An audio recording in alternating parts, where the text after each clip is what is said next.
ये अच्छा हो गया, महाराष्ट्र में ईवीएम की जीत हो गई और झारखंड में लोकतंत्र की। Very good. Are you comedy me? मतलब महाराष्ट्र का रिजल्ट देखो, कांग्रेस पार्टी वहां से ऐसे साफ होगी जैसे हार्पिक डालने के बाद टॉयलेट साफ हो जाता है। मतलब जो महाआघाड़ी महाराष्ट्र में 200 सीटें लाने का दावा कर रहा था, उस पूरे गठबंधन को मिलाकर 60 सीटें भी नहीं आई। जो कांग्रेस पानी की टंकी पर चढ़कर हर रोज 100 सीटें लाने का दावा कर रही थी, वो कांग्रेस 20 सीटें भी नहीं जीत पाई। मतलब अगर क्रिकेट की तरह पॉलिटिक्स में भी मार खाकर रिटायर होने का ऑप्शन होता, तो राहुल बाबा 10 जनपद वाला बंगला किराए पर चढ़ाकर अभी हिमाचल के किसी आश्रम में सूर्य नमस्कार कर रहे होते। बस मतलब एक होती है कांटे की टक्कर, फिर होता है कड़ा मुकाबला, और फिर आती है इज्जतदार हार। मगर कांग्रेस के साथ महाराष्ट्र में जो हुआ है उसे कहते हैं चीरहरण। वो है जलालत, गजब बेइज्जती, दौड़ा दौड़ा कर मारना और कंबल कुटाई। गजब बेइज्जती है। सच कहूं तो मेरे को तरस आता है इन पर कि लोकसभा के टाइम बीजेपी पूर्ण बहुमत से 20-30 सीटें पीछे रह गई तो ये लोग ऐसे खुश हो रहे थे जैसे राहुल बाबा ने चेस वर्ल्ड कप में मैग्नस कार्लसन को हरा दिया हो। मतलब 10 साल सत्ता से बाहर रहने के बाद भी कांग्रेस पार्टी अपने दम पर 100 सीटें नहीं जीत पाई। मगर इनके नेता मुट्ठियां भींचकर ऐसे सेलिब्रेट कर रहे थे मानो राहुल बाबा ने घर की गैराज में आलू से सोना बनाने वाली मशीन असेंबल कर ली हो। मैंने तब भी बहुत समझाया कि भाई बेशक बीजेपी को उतनी सीटें नहीं मिली जितनी मिलनी चाहिए थी, मगर बीजेपी को राइट ऑफ मत करो। 10 साल सरकार चलाने के बाद भी बीजेपी 240 सीटें जीत कर ला रही है। कांग्रेस पार्टी तो 10 साल सत्ता में रहने के बाद 40 सीटों पर सिमट गई थी, मगर ना, कांग्रेसी कहां सुनने वाले थे। ये दुनिया की इकलौती ऐसी पार्टी है जो लगातार तीसरा चुनाव हारने के बाद भी नाच नाच कर अपने घुटने तोड़ रही थी। 40 नंबर आने पर भी दोस्तों को पार्टी देने की जो खुशी है ना, वो वही बच्चा समझ सकता है जो खुद 3 साल से फेल हो रहा हो। लोकसभा इलेक्शन के बाद कांग्रेसियों को लग रहा था कि बस अभी हरियाणा इलेक्शन होंगे, हम उसमें जीत जाएंगे, हमारे जीतते नीतीश बाबू और चंद्रबाबू मोदी जी को फेसबुक पर अनफ्रेंड कर देंगे और अक्टूबर तक राहुल बाबा देश के प्रधानमंत्री बन जाएंगे। मगर हरियाणा में जो इनकी कुटाई हुई उसे पूरी दुनिया ने देखा। तब भी लोगों ने समझाया कि भैया अभी भी टाइम है, समझ जाओ, बीजेपी पर नहीं खुद पर ध्यान दो। मगर ना, तब भी इनको लग रहा था कि महाराष्ट्र में तो हम ही जीत जाएंगे। उस कॉन्फिडेंस की वजह यह थी कि लोकसभा इलेक्शन में महाआघाड़ी ने महाराष्ट्र में 48 में से 30 सीटें जीती थी। बीजेपी वाले एनडीए को सिर्फ 17 सीटें आई थी। मगर राजनीति में कुछ भी मान नहीं लिया जाता, कुछ भी फिक्स नहीं होता है। 4 महीने का टाइम चीजें बदलने के लिए काफी होता है, और महाराष्ट्र में भी वही हुआ। मध्य प्रदेश में शिवराज मामा ने लाडली लक्ष्मी योजना चलाकर बेटियों को 43,000 देने शुरू की। महाराष्ट्र में एनडीए की सरकार ने उसी योजना की यहां कॉपी कर ली। इनफैक्ट वो उससे एक कदम आगे निकल गई। उसने जून में मुख्यमंत्री माझी लाड़की बहन योजना स्टार्ट कर दी। सरकार ने अनाउंस कर दिया कि इस योजना में हम 65 साल तक की महिलाओं को हर महीने 1,500 रुपए देंगे। इतना ही नहीं, महाराष्ट्र सरकार ने दिवाली बोनस के तौर पर अक्टूबर नवंबर यानी 2 महीने के 3,000 रुपए एक साथ महिलाओं के अकाउंट में ट्रांसफर करा दी। इलेक्शन से पहले एनडीए सरकार की यह स्कीम गेम चेंजर साबित हो गई। उन्होंने अपने मैनिफेस्टो में यहां तक लिख दिया कि अगर हम दोबारा सत्ता में आए तो इस 1,500 को बढ़ाकर महिलाओं को हर महीने 2,100 रुपए देंगे। महाआघाड़ी ने भी अनाउंस कर दिया कि हम आए 3,000 देंगे। लेकिन महाराष्ट्र की जनता को लगा कि कांग्रेस के 3,000 का तो भरोसा नहीं है, इस सरकार में तो हमें 1,500 मिलना शुरू हो चुका है, तो हम ये काहे को छोड़ें। तो ये तो एक फैक्टर था। इसके अलावा लोगों को सबसे ज्यादा गुस्सा उद्धव ठाकरे से भी था। शिवसेना का एक बहुत बड़ा सपोर्टर इस बात से नाराज था कि भैया हम तो आपकी पार्टी को बाला साहब की वजह से पसंद करते थे। बाला साहब ने सारी उम्र हिंदुत्व की बात की, आप लोग कांग्रेस से मिल गए। वो कांग्रेसी जो लव जिहाद के खिलाफ नहीं बोलते, वक्फ बिल के भी खिलाफ हैं वो लोग, जो राम मंदिर की प्राण प्रतिष्ठा पर भी नहीं गए। इन सब बातों से शिवसेना का वो वोटर बड़ा नाराज था जो सिर्फ हिंदुत्व की वजह से एक वक्त पर इस पार्टी से जुड़ा था। एक और फैक्टर जो बीजेपी और एनडीए के फेवर में गया वो था कटेंगे तो बटेंगे वाला बीजेपी का नारा। इस स्लोगन ने कहीं ना कहीं हिंदू वोटर्स के बीच में वर्क किया। बीजेपी हिंदू वोटर्स को कन्विंस करने में कामयाब रही कि आप लोग जाति से ऊपर उठकर अपनी हिंदू आइडेंटिटी पर वोट दो, और ऐसा लगता है कि इस फैक्टर ने काम भी किया है। तभी तो जब जनता ने महाआघाड़ी में शामिल हर पार्टी का सुपड़ा साफ कर दिया, आपको दिख रहा है। इसका अंदाजा आप इस बात से लगाइए कि एकनाथ शिंदे वाली शिवसेना को अकेले इतनी सीटें मिल गई जितनी कांग्रेस वाली महाआघाड़ी अलायंस को मिली, अकेले। कम से कम जब मैं ये वीडियो रिकॉर्ड कर रहा हूं तब तक तो यही अपडेट है। लेकिन हाँ, कांग्रेस के लिए अच्छी खबर झारखंड से आई है, जहां जेएमएम के साथ उनका अलायंस जीत गया है। मगर झारखंड के बारे में एक्सपर्ट्स यही कहते हैं कि इतना छोटा स्टेट है कि उसके रिजल्ट का नेशनल पॉलिटिक्स पर कोई उतना असर नहीं पड़ेगा। जिस टाइम तक ये मैं वीडियो बना रहा हूं उस वक्त यूपी में भी बीजेपी ज्यादातर सीटों पर लीड कर रही है। बिहार में भी आरजेडी और कांग्रेस का महागठबंधन बुरी तरह हार रहा है। जो 3-4 सीटें महागठबंधन के पास थी वो शायद सभी सीटें बीजेपी और जेडीयू से वो हार गए। वेल, कहने को तो ये रिजल्ट महाराष्ट्र का था, मगर इस रिजल्ट से कम नेशनल लेवल पर बहुत सारी चीजें क्लियर हो गई हैं। आपको याद होगा जब 4 जून के रिजल्ट में बीजेपी को अपने दम पर 30 सीटें कम मिली तो बहुत सारे एक्सपर्ट्स ये कह रहे थे कि अगर बीजेपी हरियाणा और महाराष्ट्र में सरकार नहीं बना पाती तो सेंटर में भी वो बहुत कमजोर हो जाएगी। अब ये मानकर चलो कि इस रिजल्ट के बाद बीजेपी सरकार का तो कुछ नहीं बिगड़ने वाला, उल्टा अगले साल बिहार में जो इलेक्शन है उसमें बीजेपी नीतीश बाबू के साथ अच्छे से बार्गेनिंग भी कर पाएंगे। कांग्रेस की लीडरशिप वाला इंडिया अलायंस और कमजोर होगा। इस रिजल्ट के बाद अब यह भी क्लियर हो जाएगा कि असली शिवसेना और असली एनसीपी कौन सी है। सेंट्रल लेवल पर मोदी गवर्नमेंट यूसीसी और वक्फ एक्ट पर टफ डिसीजन भी ले पाएगी। और लोकसभा इलेक्शन के बाद कुछ लोग जो ये माहौल बना रहे थे कि मोदी की पॉपुलैरिटी कम हुई है, कम से कम वो परसेप्शन भी अब दूर हो जाएगा। अब आप बोलेंगे रौनक भाई क्या सब कुछ बीजेपी और एनडीए के लिए अच्छा हुआ है, क्या कांग्रेस के लिए कुछ अच्छा नहीं हुआ? हेलो, मैं आपको बताता हूं कि कांग्रेस के लिए क्या अच्छा हुआ इन सारे परिणाम रिजल्ट्स को देखकर। महाराष्ट्र में कांग्रेस का सुपड़ा साफ होने का एक फायदा, और या फिर ये कहें कि सबसे बड़ा फायदा जो कांग्रेस को हुआ वो ये कि अब कांग्रेस को इस बात की टेंशन नहीं लेनी है कि बीजेपी कहीं उनके विधायक तोड़ न ले।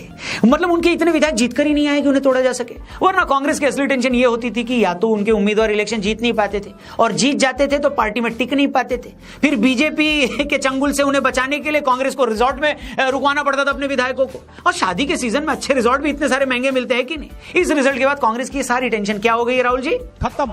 इस रिजल्ट के बाद कांग्रेस के लिए दूसरा फायदा यह है कि उनकी नेताओं की सेहत के लिए भी ये रिजल्ट अच्छा है। आजकल क्योंकि हर दूसरी रील में अपन क्या देखते हैं, फिटनेस इन्फ्लुएंसर्स हमें बता रहे होते हैं कि मीठा यानी स्वीट्स हमारी सेहत के लिए कितना खतरनाक है। अगर कांग्रेस जीत जाती तो उनके नेताओं को फिर लड्डू और जलेबी जैसी मीठी चीजें खानी पड़ती, उससे उनका इंसुलिन स्पाइक कर जाता, इससे हार्ट अटैक का भी खतरा बढ़ सकता था।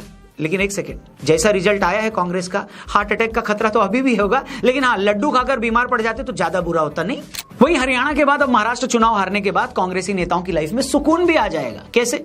जैसे लोकसभा इलेक्शन में जब वो 99 सीटें जीते थे तो उनको एक झूठी उम्मीद हो गई थी कि हम तो सरकार में आ सकते हैं। इसी चक्कर में उन्होंने हरियाणा और महाराष्ट्र में बहुत जोर लगाया, लेकिन कुछ हुआ नहीं। अब लगातार 2 इलेक्शन हारकर कांग्रेस ने अपनी पुरानी फॉर्म फिर से हासिल कर ली है। जून में उनके कुछ नेता जो गुब्बारा बनकर फूल गए थे, महाराष्ट्र के रिजल्ट ने उस गुब्बारे में सुई मारने का काम किया है। नहीं सॉरी, सुई नहीं, ऐसा लग रहा है तलवार ही घुसा दी है। मजा आया। पार्टी के बड़े लीडर्स भी इस गलतफहमी में आ गए थे कि हम तो अब पीएम बनने वाले हैं। इसी चक्कर में बेचारों के फॉरेन ट्रिप्स पर थोड़ा सा लगाम लग गया था, वो कम हो गया था। पहले जहां वो हर हफ्ते विदेश जाते थे, जून के बाद वो महीने में सिर्फ 3 बार ही फॉरेन ट्रिप पर जा पा रहे हैं। स्ट्रगल देख रहे हो बेचारों की? नहीं, हम कोई मंदिर का घंटा है कि कोई भी आके बजा जाता है। And last but not the least, election हारने का सबसे बड़ा फायदा कांग्रेस को यह हुआ है कि अब 5 साल तक कम से कम राहुल जी को यह नहीं सुनना पड़ेगा कि महाराष्ट्र के 2 सीनियर कांग्रेसी नेता सीएम बनने के लिए लड़ रहे हैं। मतलब चाहे पंजाब में अमरिंदर सिंह और सिद्धू हो, राजस्थान में अशोक गहलोत और सचिन पायलट हो, और छत्तीसगढ़ में टीएस सिंहदेव और भूपेश बघेल हो, ये लोग तो 5 साल आपस में सीएम बनने के चक्कर में ही लड़ते रहे, और बेचारे राहुल बाबा को हर बार रेफरी बनना पड़ता था। अब राहुल बाबा चाहें तो अपने अंदर के रेफरी को कुछ टाइम के लिए छुट्टियों पर भेज सकते हैं, और चाहें तो उस रेफरी को अपने साथ छुट्टियों पर ले भी जा सकते हैं। नहीं, मतलब इतने सारे फायदे तो हुए कांग्रेस को एक और इलेक्शन हारने से। फिर आप कहते हो कि हम सिर्फ बीजेपी के फायदे गिनाते हैं। बाकी आपका क्या कहना है महाराष्ट्र के इन नतीजों पर? क्या इस रिजल्ट के बाद मोदी और मजबूत होंगे? राहुल का फ्यूचर क्या होगा? क्या बीजेपी के सहयोगी कमजोर होंगे? जो भी आपको लगता है खुला है, क्या comment box. It's an eye opener कि जिन लोगों को ये लगता था कि मोदी जी की पॉपुलैरिटी कम हो गई है, या फिर उस तरीके से जो, क्योंकि पता है लोकसभा पीआर करके नहीं बनाई, पहली बात तो। लोकसभा इलेक्शन में जो सीट्स कम आई थी वो इसलिए आई थी, मैं साफ कहूंगा कि बहुत सारे लोग ना हम निकले ही नहीं इस कॉन्फिडेंस में कि आ रहे हैं, मेरे जान से क्या होता है, आ जाएंगे लोग तो डाल ही रहे वोट, और इस चक्कर में बहुत सारे लोग गए ही नहीं वोट डालने के लिए, वो चीज। और अब की बार लोग समझ रहे हैं उस चीज को, और मुझे लगता है कि बीजेपी को ना थोड़ा और फोकस करना चाहिए कि ये बोलना चाहिए भाई अगर तुम लोग नहीं निकलते वोट डालने के लिए तो तुम जिसको चाहते हो लाना, वो क्या पता ना आ पाए बहुमत से, ये माइंड में डालना पड़ेगा वोटर्स के। नहीं तो बहुत सारे लोग मैंने देखे कि यार क्या इधर मेरे वोट से क्या फर्क पड़ रहा है, वो मेरे वोट से करते करते सब माइंड से डालते हैं, हाँ। फिर वही बूंद बूंद से सागर वाली बात आ जाती है। कम गए थे वोट डालने। और अब की बार देख लेना यूपी में भाई साहब क्या, मतलब अभी कल तो सिर्फ 10 सीटों पे था शायद, ऐसा कुछ था। यूपी का मैं फॉलो नहीं करता, कल महाराष्ट्र गार्डन हुआ है देखकर कि रिजल्ट जो था वो अच्छा आया है, क्योंकि डाउट्स हो चुके थे। मेरे सच बता रही हूँ, मेरे को भी डाउट था। मतलब मुझे मोदी जी और बीजेपी के काम पे कोई डाउट नहीं था, पर लोगों की सोच की वजह से जो था ना, उसकी वजह से डाउट क्रिएट हो गया था। पर देख के बहुत खुश हुई है। और महाराष्ट्र के लोगों के लिए तो एक एक्स्ट्रा उनको देख के अब खुशी होती है, सोच के कि भैया देखो तुमने अपना काम कर दिया और उसका फल भी तुमको जरूर मिलेगा। देश को तो मिलेगा, तुमको भी मिलेगा। और जिस तरह से बता रहे थे कांग्रेस के लिए कि भैया उनके नुकसान, उनको फायदे क्या है, इतने बकवास फायदे हैं। सबसे ज्यादा फायदा तो देश को हुआ है कि ये पॉलिटिक्स में डूब रहे हैं ताकि एटलीस्ट देश का तो भला हो जाए। जो 70+ ईयर्स तक इन्होंने देश की ग्रोथ को ऐसे रोक के जकड़ जंजीरों में पकड़, वीडियो को कितने अच्छे तरीके से एक्सप्लेन किया। पॉलिटिक्स से रिलेटेड जो मतलब न्यूज होती हैं, वीडियोस वगैरह, मतलब थोड़ी बोरिंग सी होती है, स्पेशली फीमेल्स के लिए। अभी आप यही स्टार्ट में ही कह रहे थे ना, लेकिन उन्होंने बड़े अच्छे तरीके से फन में जो है सबसे अच्छी बात है ये कि कांग्रेस को फायदा क्या हुआ है, वो बेचारे सारे मतलब हमने नुकसान ही बता दिए, उनके फायदे तो वैसे फायदे बहुत ही अच्छे थे।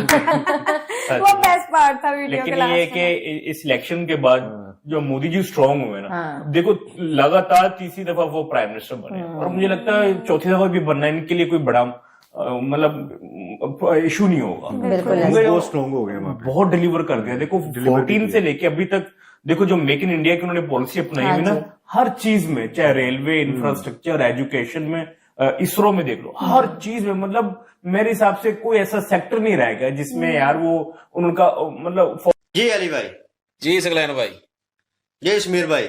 जी जनाब राहुल बाबा की जी देखिए, जिस तरह से उनके कैंडिडेट जो हैं उनकी आपस में लड़ाई झगड़े तो चलते रहते हैं, ये हम सुनते रहते हैं कि सीएम का जो लफड़ा है ना वो चलता ही रहता है किसी ना किसी स्टेट में कि कांग्रेस के जो दो नेता हैं जी, वो आपस में उनका गठबंधन की बजाय उनका यही जोड़ होता है कि कहता है मैं सीएम बनने के लायक हूँ, ये कहता है मैं सीएम बनने के काबिल हूँ। अब राहुल बाबा की इस टेंशन से तो जान छूटी है ना कम से कम, कि जिस तरह से कांग्रेस की ठुकाई हुई है या जिस तरह से कांग्रेस को मार खानी पड़ी है, वैसे वहमो गुमान से भी बाला तर रही है। कांग्रेस ने भी सोचा नहीं होगा कि इस तरह के रिजल्ट भी आ सकते हैं। एक दफा तो समझ लीजिए कि 440 वोल्टेज का झटका लगा होगा रिजल्ट सुनने के बाद। तो बाकी इन्होंने एग्जाम्पल जो दी है कि दूसरी बात देखिए, कांग्रेस के फायदे भी गिनवाए। अब राहुल बाबा को थोड़े दिन विदेश चले जाने चाहिए, आराम करो, आपसे काम नहीं होता। क्योंकि ये लोग है ना, लोकसभा का जब चुनाव मोदी जी 20-30 सीट कम रह गए थे, क्योंकि मतलब यूपी में जो अंदाजा था उनसे बहुत ही कम सीट आई थी। और यूपी में इस बार तो ऐसे लग रहा था कि मतलब यूपी की जो 80 सीट है, 80 की 80 ही लोकसभा में मोदी जी को आएगी, क्योंकि भाई अयोध्या की काया पलट कर दी है मोदी जी ने फ्रेश। लेकिन कुछ उधर उलट पुलट मतलब हो गया, तो उधर से सीट नहीं आई उनके कारण। महाराष्ट्र में भी काफी मोदी जी को मतलब लॉस हुआ।